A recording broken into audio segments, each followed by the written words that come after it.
गावच्या काय शब्द म्हणलं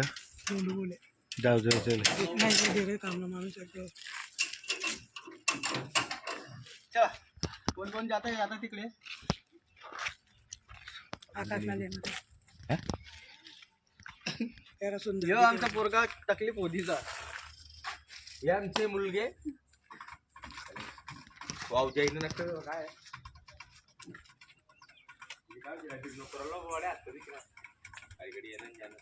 हा मला ठिकाण पडेल बरं काय म्हणतात